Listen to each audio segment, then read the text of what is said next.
Israeli syndrome. What's the Israeli syndrome? Of staying together, negotiating the best price, paying the lowest, and like different stereotype that people have. And then you like when in the interaction, like, oh yeah, I recognize that. But at the same time, so much support, community support, but also protective. And so for me to open this home as a Palestinian was really important.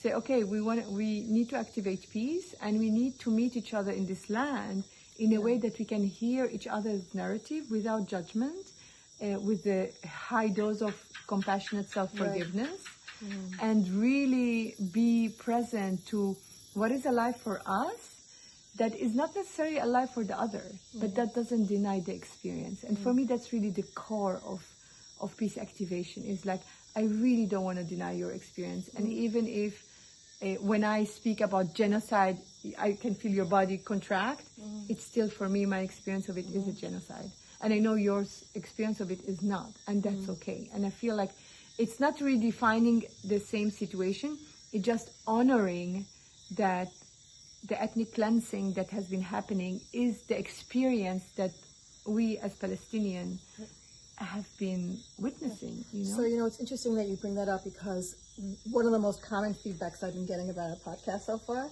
is about the use of the word genocide. So, what I hear from Jewish and Israeli listeners is, what are you doing?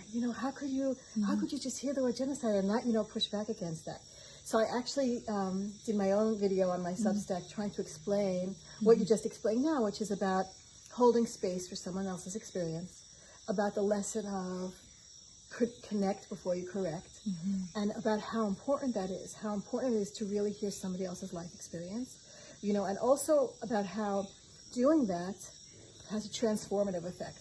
And that what I've discovered, especially through this podcast, but also in other spaces, is that if you allow that, if you allow people to share their experiences and you just say, okay, yes, then you can move on to the next stage. You can move on to the next stage of saying, okay, now what?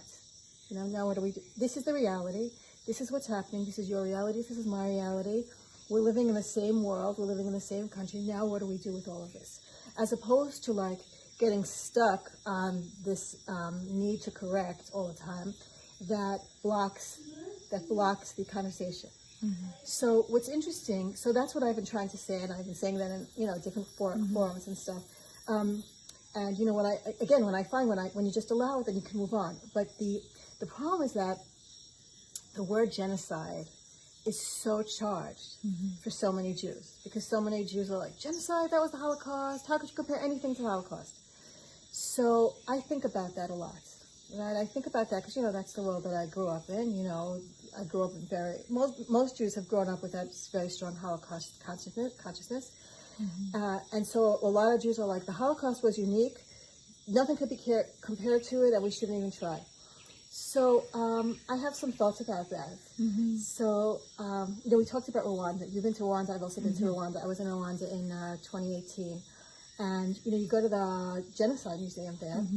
And what's interesting about the Genocide Museum is that it was done in collaboration with a lot of Jews, and it was done, with comparing what happened in Rwanda to what happened in the Holocaust. It's throughout. There's a whole section there on the Holocaust, and you see in that museum, you see how many commonalities there are to these kinds of events throughout history, and they all have certain common features, and I found it absolutely riveting to go, to dive deep into that.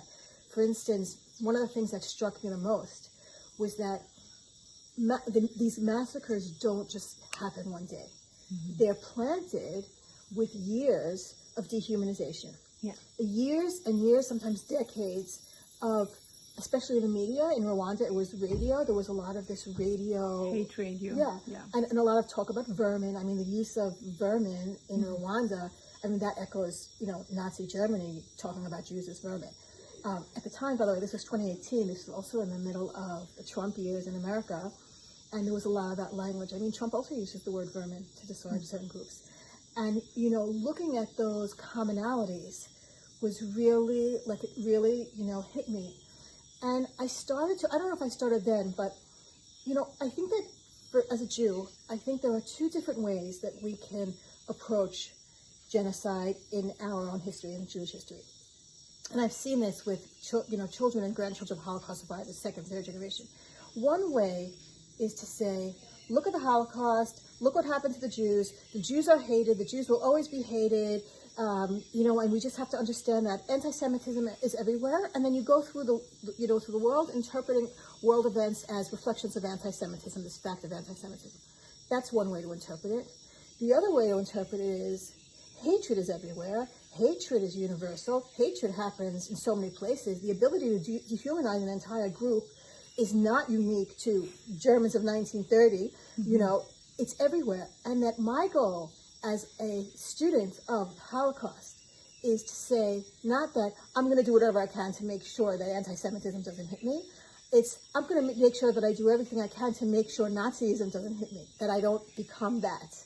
To say I'm not going to be a bystander. Like, where are we as human beings in that story of genocide? So that's my lesson. So, when I see what's going on in Gaza, and I see these, really terrible things that are happening, and I know that these are my people doing it, and many well-meaning people, these kids, these soldiers, many of them are really, really well-meaning, good hearts. They're coming from a place of honor and service, and protection and wanting and valor and wanting to do something for their country or for their people.